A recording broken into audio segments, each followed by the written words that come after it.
চলুন এবার দেখি মুসলিমদের কোরআন না বুঝে পড়ার পেছনে বিভিন্ন অজুহাতগুলো কি কি।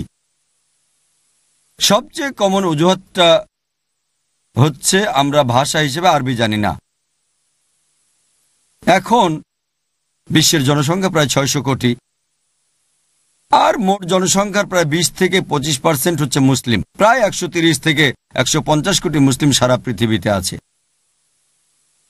আর মুসলিম জনসংখ্যার মধ্যে প্রায় 15% হচ্ছে আরব, আর অল্প কিছু রয়েছে অনারব যারা আরবিকে ভাষা হিসেবে জানে না। সুতরাং মুসলিমদের মধ্যে 80%-এরও বেশি হচ্ছে মুসলিম, তারা ভাষা হিসেবে আরবি জানে না। তাই সবচেয়ে কমন যে অজুহাত মুসলিমরা কোরআন না বুঝে পড়ার জন্য দেয় তা হচ্ছে আমরা ভাষা হিসেবে আরবি জানি না। যখন একটা মানুষ জন্মগ্রহণ করে সে কোনো ভাষাই জানে না। শিশুরা একেবারে প্রথমে মায়ের ভাষা শেখে যাতে করে সে অন্যদের সাথে ভাব বিনিময় করতে পারে। পরবর্তীতে সে সমাজের ভাষাটা শেখে যাতে অন্য লোকদের সাথে কথা বলতে পারে। হয়তো যে ভাষায় পড়ালেখা করে সেটাই সে শিখতে পারে। প্রায় সব মানুষই কম বেশি 2-3টা ভাষা জানে,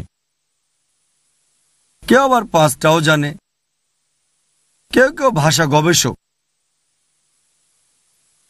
তবে অধিকাংশ মানুষই প্রায় সবাই কমপক্ষে 2-3টা ভাষা জানে। এটা কি আমাদের দরকার না যে আমাদের সেই ভাষা জানা উচিত যে ভাষা আমাদের স্রষ্টা আল্লাহ সুবহানাহু ওয়া তাআলা আমাদের জন্য সর্বশেষ চূড়ান্ত বার্তা পবিত্র কোরআন দিয়েছেন? এটা কি আমাদের প্রত্যেক মুসলিমের জন্য বাধ্যতামূলক নয় যে কোরআন বোঝার জন্য আমাদের আরবি জানতে হবে? আমি জানি যে কোনো মানুষের জন্যই বাল্যকালে যে কোনো ভাষা শেখাটা সহজ ব্যাপার। তবে বয়স কোনো সমস্যা না যে কোনো মানুষের কোনো কাজ করার ক্ষেত্রে। আর ডক্টর মরিস বুকাইলির কথা আমার মনে পড়ে। আপনারা অনেকেই জানেন যে ডক্টর মরিস বুকাইলি ছিলেন খুবই বিখ্যাত সার্জন এবং বিজ্ঞানী, যাকে মেডিসিনের উপরে ফ্রেঞ্চ একাডেমি অ্যাওয়ার্ড দেওয়া হয়েছিল। আর ডক্টর মরিস বুকাইলিকে দায়িত্ব দেওয়া হয়েছিল মান্নেপ্তার মমির উপর গবেষণা করতে, অর্থাৎ ফেরাউনের দেহের মমির উপর। এ কথাটা মুসা আলাইহিস সালামের সময় হয়েছিল, যেটা উল্লেখ আছে বাইবেলে। আর মান্নেপ্তার মমির উপর গবেষণার পর যা কিং উপত্যকায় পাওয়া গিয়েছিল, তিনি খ্রিস্টান হিসেবে বাইবেলের বর্ণনা জানতেন, যা বলা হয়েছে মুসা আলাইহিস সালাম সম্পর্কে। আরও জানতেন যে ফিরআউন যখন ছুটছিল মুসা আলাইহিস সালামের পেছনে, সমুদ্র তখন 2 ভাগে বিভক্ত হয়ে গিয়েছিল। মুসা আলাইহিস সালাম পার হলেন, সমুদ্র আবার আগের জায়গায় ফিরে আসলো, আর ফিরআউন ডুবে মারা গেল। কিন্তু তিনি সৌদি আরবে যখন গেলেন, সেখানে তাকে একজন মুসলিম বলল যে কোরআন ইতিমধ্যে কথা বলেছে সূরা ইউনূস অধ্যায় নম্বর 10 আয়াত নম্বর 92 যে আল্লাহ বলেছেন, আমি ফিরআউনের দেহকে সংরক্ষণ করব পরবর্তী প্রজন্মের জন্য নিদর্শন স্বরূপ। ডক্টর মরিস বুকাইলি তিনি চমকে গেলেন যে কিভাবে এই বই পবিত্র কোরআন 1400 বছর আগে এই কথা বলে যে সর্বশক্তিমান আল্লাহ ফিরআউনের দেহকে সংরক্ষণ করবেন পরবর্তী মানুষের জন্য নিদর্শন স্বরূপ, মানবজাতির জন্য নিদর্শন স্বরূপ,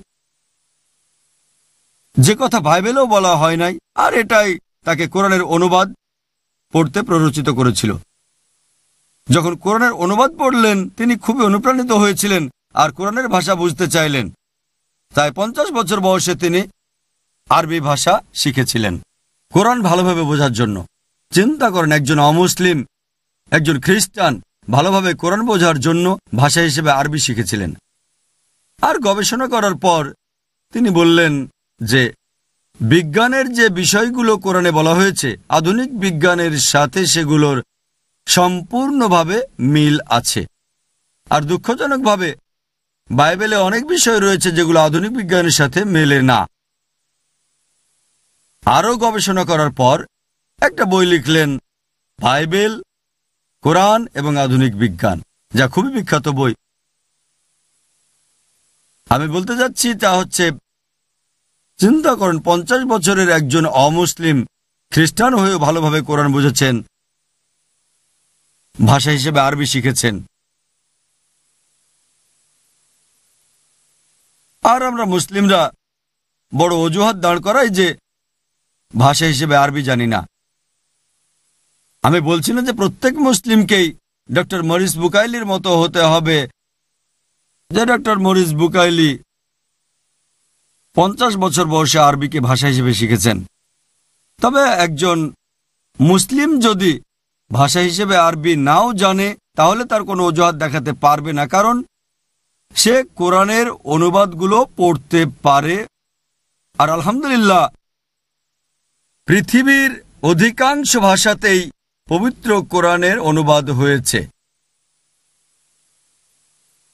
মাওলানা আব্দুল মজিদ দারাবাদি বলেন, কোরআনের অনুবাদ করা হচ্ছে সবচেয়ে কঠিন, পৃথিবীর সবচেয়ে কঠিন বই। কোরআনের ভাষা খুবই গভীর, এটা স্বর্গীয়, খুবই পবিত্র। এটাতে কোনো কিছু সংযোজন করা যায় না, এটা পরিবর্তন করা যায় না। আর এ কারণেই কোরআন হচ্ছে অনুবাদ করার জন্য সবচেয়ে কঠিন বই। এটা শুধু অনুবাদ করা কঠিনই না, সত্যি বলতে এটা এমন একটা বই যা অনুবাদ করা অসম্ভব ব্যাপার। তারপর আলহামদুলিল্লাহ অনেক বিশেষজ্ঞ আছেন যারা বছরের পর বছর সময় ব্যয় করেছেন, যারা 1 দশকেরও বেশি সময় ধরে গবেষণা করেছেন এবং পবিত্র কোরআনের অনুবাদ করেছেন পৃথিবীর অধিকাংশ ভাষায়। যদিও আমি একমত যে কোনো অনুবাদকের অনুবাদই শতভাগ সঠিক না, কারণ অনুবাদটা হচ্ছে মানুষের হাতের করা কাজ, আর আরবি কোরআনটা সর্বশক্তিমান আল্লাহ স্রষ্টার বাণী। তা সত্ত্বেও এই অনুবাদ অন্তত কোরআনের মূল বার্তাটা জানতে আমাদের সাহায্য করছে আমাদের স্রষ্টা আল্লাহ সুবহানাহু ওয়া তাআলার বাণী।